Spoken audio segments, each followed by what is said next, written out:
If you have been living in your home for many years, you probably have a house full of memories.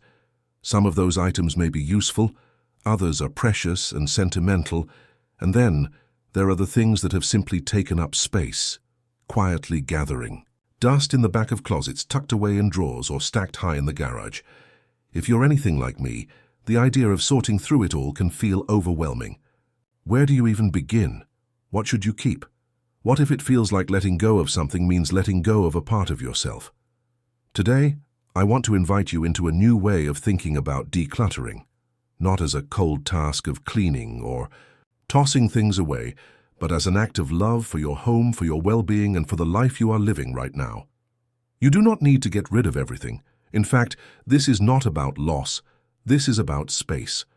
Space for clarity, space for comfort, and space for the things that still bring you joy. In this video, I am going to gently guide you through 10 thoughtful and often hidden ways to create storage space in your home. These are not just organizing tips. These are steps toward a simpler, more peaceful way of living, especially if you are downsizing, preparing for retirement, or just want to feel lighter in your space. So go ahead and make yourself a warm cup of tea, settle into your favorite chair, and let's take this journey together, step by step, at your own pace, with kindness, patience, and maybe even a little laughter along the way. Imagine you are moving, but with kindness. Imagine just for a moment that you're about to move to a small, peaceful home. Maybe it is a cozy cottage by a lake or a sun-filled apartment close to your grandchildren. Picture the calm, the quiet, and the fresh start. Now walk through your home with that thought in mind. As you pass by each object, the old coffee maker that has not worked in years, the 5 sets of baking pans, the scarves you never wear, ask yourself gently, would I take this with me to that new, simpler life? This is not about pretending you are moving for real. It is about helping you see your space with fresh eyes. When we have lived in a home for many years, we stop noticing the things around us. We stop asking whether something still serves us or brings us comfort. We keep things just because they have always been there. But the truth is, holding on to things that no longer reflect your current life can weigh you down. They take up space, not just in your closets, but in your mind. They can crowd out the things that truly matter.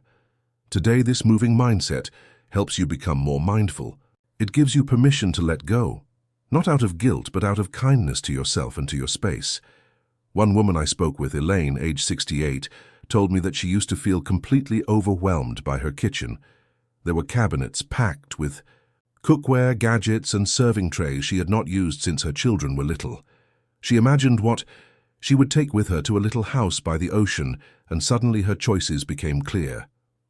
After one afternoon of sorting, she had cleared out 2 shelves and created space for a small tea station, which she now uses every morning.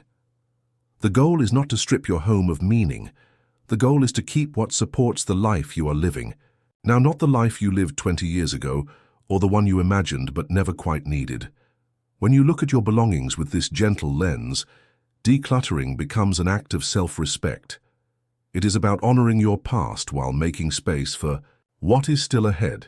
2. Look up, using your vertical space wisely. When people say they have no more room in their house, I always ask them to look up, literally. Most of us forget that our walls, corners, and even the backs of doors are filled with untapped potential. Vertical space is one of the most overlooked areas in the home, and yet it can hold so much without making your rooms feel crowded or messy. You do not need fancy remodeling or expensive furniture. Sometimes all it takes is a shelf above a doorway, a set of hooks near the back door, or a magnetic strip in the kitchen to hold your spices or knives. In the bathroom, you can add a shelf above the toilet for extra towels. In the hallway, a slim bookshelf can store your favorite photo albums and cookbooks. Courtney, a retired nurse living in a small New York apartment, told me she doubled her kitchen storage by using hooks under her cabinets to hang mugs and added a few floating shelves for her spices. She did not have to buy a new cabinet. She just used what was already there, but better. The beauty of vertical storage is that it helps you organize without cluttering the floor. That means less tripping hazards, easier cleaning, and more breathing room. especially important as we get older and want our homes to feel more open and safe. Try this. Walk through your home and notice where there is open wall space. Is there room above the laundry machines for a small shelf? Could you hang a pegboard in your garage for gardening tools? Even the space behind closet doors can hold. Hanging shoe organizers or pocket pouches for scarves, gloves, and small bags. This is not just about being clever. It is about making your home work better for you so that everything has its place and you spend less time searching and more time enjoying. Do not underestimate what your walls can do. They can hold more than just memories, they can hold peace too. 3. One in, one out. A gentle habit that lasts. There is a simple habit that can keep your home from becoming overwhelmed again once you have decluttered. It is called the one in, one out rule. Every time you bring something new into your home, a new blouse, a kitchen gadget, a pair of shoes, you choose one item to let go of. It sounds simple, and it is, but do not be fooled by its simplicity. This small practice can make a huge difference over time. The beauty of this habit creates balance. It helps you pause before bringing something new into your space. It teaches you to ask, do I really need this? And if I do, what can I let go of in exchange? Jake, a 61-year-old grandfather from Ohio, told me this rule changed the way he handled his growing collection of sneakers. He loved shoes and bought a new pair almost every month, but soon he realized he was running out of closet space. He decided that for every new pair he bought, he would donate an old pair. Over time, not only did his closet stay tidy, but he found himself being more selective and thoughtful about his purchases. This rule can work in every part of your home. A new towel comes in. Let go of an old one with frayed edges. Bought a new cookbook. Maybe donate the one you haven't opened in 5 years. Over time, this habit becomes natural. It stops clutter before it even starts. And the best part? It is gentle. You are not decluttering in a rush or making difficult decisions all at once. You're simply maintaining a balance. One in, one out. Just like breathing in and breathing out. This is not about deprivation. It is about intention. About making sure that what fills your home also fills your life with purpose, beauty, or comfort. 4. Bless your entryway by creating a peaceful transition zone. Think about the first place you walk into when you come home, the front door, the hallway, the space where your coat lands, your shoes come off, and your keys get tossed. For many of us, that space is a mess. Shoes are piled up, mail is stacked on the counter, purses, umbrellas, and scarves are all mixed together in a corner. It becomes the most stressful part of the home when it should be the most welcoming. Creating a transition zone near your entrance can completely change how your home feels. It brings order, it brings calm, and it gives every item that comes in and goes out a clear place to land. You do not need to renovate anything. A simple bench with baskets underneath can hold shoes. Wall hooks can carry coats, hats, and bags. A small tray or bowl by the door can keep your keys and sunglasses in one place. You can even use a hanging organizer on the back of a closet door for gloves, scarves, or pet leashes. Lena, a 70-year-old grandmother who often watches her grandkids, she used to trip over shoes in her hallway every day. She added a bench with cubbies and put up a few hooks on the wall. Now, not only is her entryway neat, but she also said, "It feels like my home is saying welcome back every time I walk through the door." A transition zone makes your daily routine smoother. You do not have to wonder where your keys are or why. You cannot find your purse. It saves time, prevents clutter from spreading to other rooms, and helps everyone in the house know where things belong.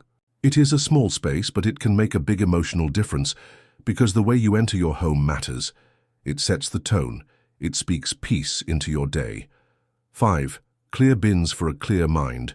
Go out and buy a new storage unit. Walk through your home and look with new eyes. What can be transformed? What can be brought back to life? Often the solution is already right in front of you. Make decluttering a gentle routine. One of the biggest mistakes people make is waiting until clutter becomes overwhelming before taking action. By then, the task feels enormous, and it is easy to give up before even starting. But decluttering does not need to be done all at once. In fact, it works best when it becomes part of your routine, something small, steady, and manageable. Start by setting aside just 10 minutes a day. Yes, That is all, 10 quiet minutes after your morning coffee or before bed, just to put a few things back in place. Pick one drawer, one shelf, or one basket. You do not have to finish it. Just make a little progress. Once a week, choose a slightly larger area, maybe your bathroom cabinet, the refrigerator, or one corner of the garage. Spend 15 to 30 minutes. Set a gentle timer if it helps. Then, once a month, choose a deeper clean. The attic, the guest room closet, that drawer in the kitchen that collects everything, you know the one. Emma, a 66-year-old grandmother from Minnesota, shared with me that she used to dread cleaning days, but now she simply sets a reminder on her phone for Sunday afternoons and does a 15-minute declutter sprint. She says the change has been life-changing. Not just for her home, but for her peace of mind. This process builds momentum. It keeps clutter from piling up again. It becomes a rhythm in your life, just like watering the plants or folding the laundry. And best of all, it never feels like too much. Decluttering is not about being perfect. It is about creating a space where you can breathe, move, and enjoy your days more fully. A little every day truly goes a long way. Store what you use most within reach. Have you ever found yourself climbing a step stool to reach something you use every day, or digging through the back of a cabinet to find your favorite pan? If so, it may be time to rethink how things are stored, not by size or category, but by how often you use them. Storing things based on frequency of use can completely change your daily routines. It makes life easier, safer, and more enjoyable. Start by identifying the items you reach for every day. Maybe it is your favorite coffee mug, your medications, your go-to cooking pot, or the scissors you use in the kitchen. Those items should be stored at eye level or within arm's reach. Next, think about what you use occasionally. Seasonal clothing, guest towels, or serving dishes for family gatherings. These can go on higher shelves, under beds, or in labeled containers. And finally, for the things you rarely use, old keepsakes, holiday decorations, or backup supplies, those can be stored in the attic, basement, or out-of-the-way closets. Carlos, a 64-year-old widower from California, reorganized his kitchen using this method. He moved his everyday items. To the lowest shelf, I placed the slow cooker I only used once a year up high. He told me, "Suddenly my kitchen started working for me, not against me." This approach also makes your home safer. The less you have to bend, stretch, or climb, the more confident and steady you feel moving through your space. By placing what matters most where you can see and reach it, you are making a statement that your comfort and convenience matter. Your home should support the life you live now, not the one you used to live or the one you think you should have. Just the beautiful, simple life you live today. Digitize to free your space and protect your memories. Paper clutter is one of the most invisible and sneaky kinds of clutter. It starts small. An old bill here, a birthday card there, and over time it becomes piles. Drawers fill with receipts, folders bulge with outdated manuals, and photo albums gather dust on shelves. Yet these pieces of paper can feel impossible to part with. Why? Because many of them hold memories, or because we are afraid we might need them someday. But here is the good news. You can keep what matters without letting it take over your space. By digitizing documents, photos, and sentimental papers, you create a way to preserve your memories and protect important information without cluttering your home. Start with the essentials. Use a simple scanning app on your smartphone like Google Drive, Adobe Scan, or Cam Scanner. These allow you to scan papers just by taking a photo. Store them in clearly labeled folders, such as medical records, taxes, or insurance. You can even back everything up to cloud services like Dropbox or Google Drive, so you will never lose anything, even in a flood or fire. Now, for the sentimental items, things like greeting cards, kids' artwork, or old handwritten letters, you can take high-quality photos and create a digital memory book. That way you still have the memory but without the physical weight. John, a small business owner in his 70s, told me that his home office used to be overwhelmed by filing cabinets. After scanning his invoices and important papers, he got rid of 2 large cabinets, which freed up space for a reading corner, something he had always wanted but never had room for. Digitizing does not mean erasing your past. It means honoring it by protecting it in a new way. Your stories, your history, your important records, They can live on beautifully organized and always accessible without taking up every drawer in your house. Think of it this way: less paper, more peace. Declutter with a friend or join a challenge. Let us be honest, decluttering alone can feel heavy. The emotions, the memories, the decisions, it is a lot to carry by yourself. That is why doing it alongside someone else can make all the difference. You can invite a friend or family member to go through things with you, maybe your daughter, your sister, or your best friend, not just to help carry boxes, but to share the experience. Our stories laugh at old photos and make the process feel lighter. Sometimes you just need someone to say, "You do not need to keep that," or "I remember this dress," or "Let's donate that together." If no one is available in person, consider joining an online community or decluttering challenge. These provide structure, accountability, and even a little fun. One popular challenge is called the 30-day minimalism game. On day 1, you get rid of 1 item. On day 2, 2 items. By day 30, you have let go of nearly 500 things. It sounds daunting, but many people find it rewarding and even addictive. Another option is the 12-12-12 challenge. You find 12 items to throw away, 12 to donate, and 12 to put back where they belong. It is simple, quick, and effective. If you prefer to work room by room, try the 1 room a day method. Spend 1 day focused only on the kitchen, then the next day only on the bathroom. This helps you stay focused and gives you a sense of completion. Lisa, a 72-year-old retiree from North Carolina, joined a decluttering challenge with her niece. They texted each other photos of what they got rid of every day. By the end of the month, Lisa had cleared out 3 closets and 2 storage bins.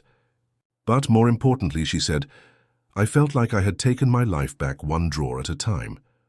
Decluttering does not have to be a lonely or painful task. It can be a joyful shared experience, one where you celebrate what you are keeping, let go of what no longer serves you, and maybe even grow closer to someone you love along the way. Because at the end of the day, what matters most is not what you store, but who you share your life with. You have done something beautiful today.